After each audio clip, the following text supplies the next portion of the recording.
Allow me to introduce you to the modern guitarist's new best friend, the Blackstar AMPED 1.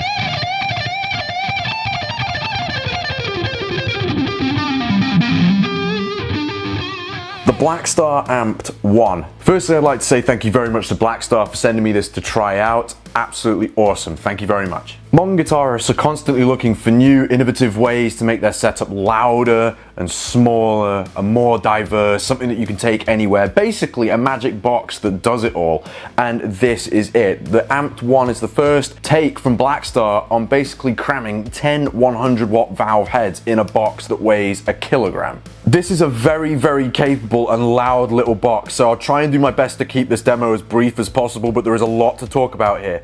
You've got on the front here what you'd expect to find on a typical amplifier: gain, a 3-band EQ, and a master volume. Nothing unfamiliar there. The power section allows you to toggle between different levels of power, everything from 100 watts to 20 watts to 1 watts.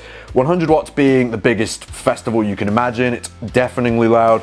20 watts being a smaller gig. And then 1 watt being my situation, which I'm going to be using for the demo today because I don't really want to disturb anyone, but it's bloody loud nonetheless. The voice section allows you to toggle between, if you like, different dialects found from the amp. You have USA, UK, and flat. Flat being exactly what it says on the tin, completely neutral, ideal if you want to run a modeler through this, but I'll get to that later.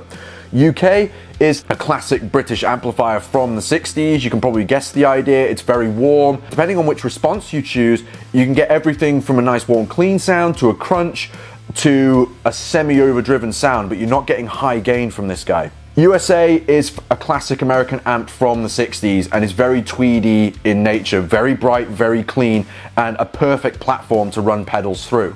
It also comes with a built-in reverb. When you get it out of the box, it is a room reverb, which is all-purpose. And then if you access the Architect software, which you can download for free to go with the AMPED 1, I highly recommend you do it because you can get so much more out of it. You get the plate reverb and the spring reverb. And I have to tell you, if you were to put all amps and everything the Blackstar make aside, they know how to make a bloody good reverb. It's dead realistic. I'm really impressed by that. Lastly, on the front of the AMPED 1, you get the responses, and this is where Blackstar incorporate the True Valve Power Design feature, or TVP as they call it. And this is basically where you get realistic recreations of the power amp section you'd find in real amps. You get a KT88, which is a very, very sort of meaty, beefy sound. I know it from the Series 1 range of amps that Blackstar made a while ago, particularly the Series 1 200 used by Gus G. The 6L6 is my personal favorite setting. To me, it reminds me of the basic sound you'd get in a PV5150 or something like that, very bright and very punchy, and typically at the front of American amplifiers. The EL34 is very martially in nature, very smooth, very warm, and sounds great with the UK voice.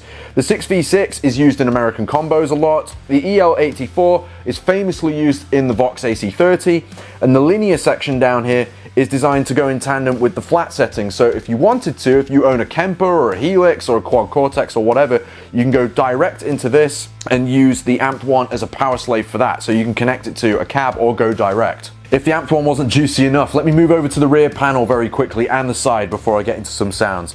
You get a basic input. Since it's a pedal amp, it would be the last pedal in your chain. You get an effects loop, which is one input. And some of you are probably wondering, how is that possible? Where's the send and return? You get a Y cable with the AMPED 1, which is marked send and return, so it only takes up the one input, which I think is really, really cool. You get a choice between 8 ohm and 16 ohms. If you're connecting to a cab like I am for this demo, I'm running at 16 ohms. You also get 9 volts of power from the AMPED 1, so you can power pedals from the AMPED 1. It can be your power supply, which is really awesome in my case if you have a very small pedal board. I run a couple of distortions, a delay and a reverb, and then the variable pedal, which would be either a chorus or a flanger or whichever, all comes from the AMPED 1. It feeds pedals with juicy current, which I think is fantastic. You beauty, you fit perfectly on my pedal board as well. It's also MIDI compatible, and you also have USB-C connectivity for the Architect software, which allows you to change and adjust various different cab simulations, different mic placements, whether it be on or off access, different types of microphones, etc. It's really, really clever. You also get on the side here a line out for headphones, so if you want to do some silent practice, a balanced output if you're going direct to a PA, a basic level for the device, I'm guessing that's for the direct out, I've not had to use that yet. And then the cab rig goes in tandem with the USB-C compatibility. It allows you to toggle between 3 savable presets, which you can store in the device, activatable by that side button there on the front, of different cab simulations and mic placements. All of that is found in the Architect software. It's dead simple and dead easy to use. I don't normally say this about a pedal, but Blackstar, 10 out of 10 for looks as well. This is a really smart looking device. Kudos to you guys, it looks awesome. Enough of my waffling, let's get into some sounds. Starting off, we've got the USA voicing just on its own.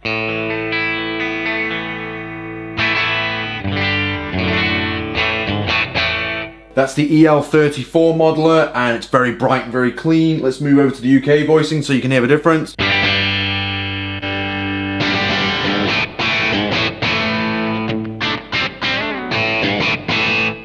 Much more of a crunch channel, and again, still serves as a really good platform to build a really good sound from your pedals that you'll have.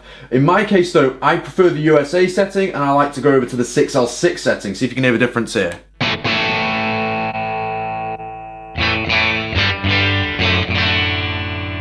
As soon as I kick the drive in this case the Ziggy drive,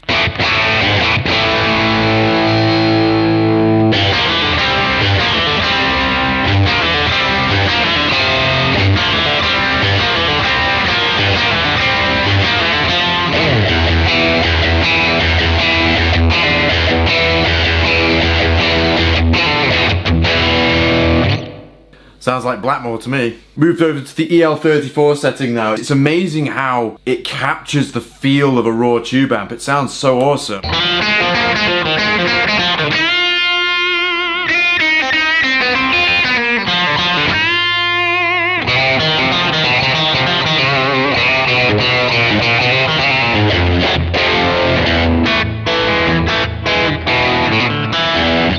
I could play that Blackmore sound all day. Let's try out some other models. I've still got the Ziggy drive on. I'm on the 6v6 one right now, so this should sound like a USA combo, apparently.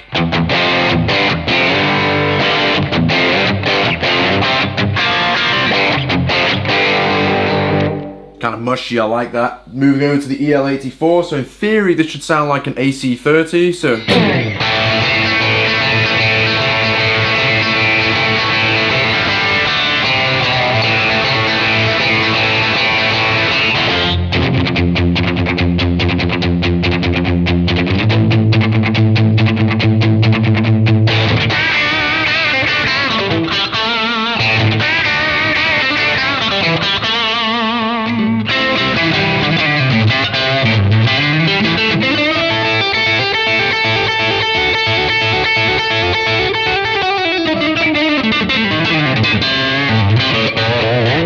Kind of close. I'm amazed at how you get that feel of a raw valve amp still. It's actually insane. I'm still on the USA voicing there. I know something I'm yet to show you. The freeze effect. If you've got the reverb on and you hold the button down, watch what happens. It creates a really cool synth pad-like effect. Watch.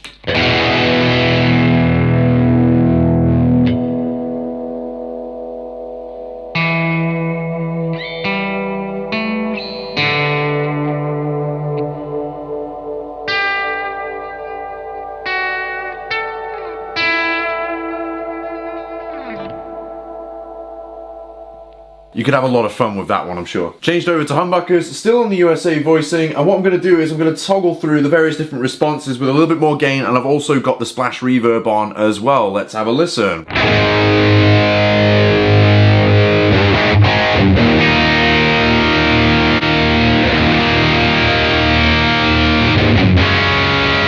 That's 6L6, that's my favourite, one I'm most familiar with.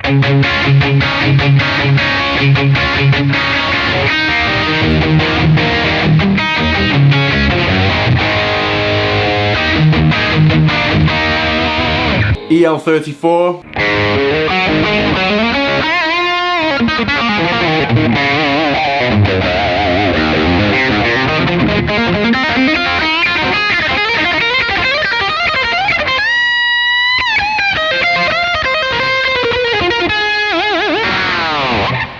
Again, really nice. 6v6.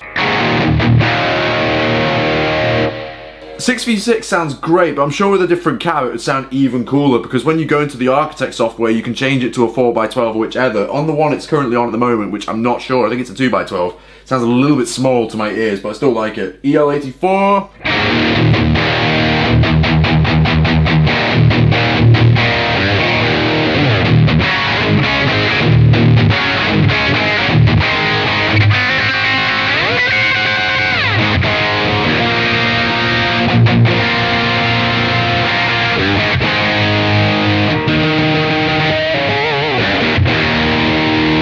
I absolutely love the Amped one. I think it's such a clever piece of kit that's going to be on a lot of pedal boards in the years to come, because it turns basically any pedal board into a touring rig, be it from the bedroom to the arena. It's absolutely superb for almost every scenario you can think of. I could be here all day sharing with you different combinations of voices and models, etc., different microphones and different cab simulations, etc., but I'd be here until the cows came home.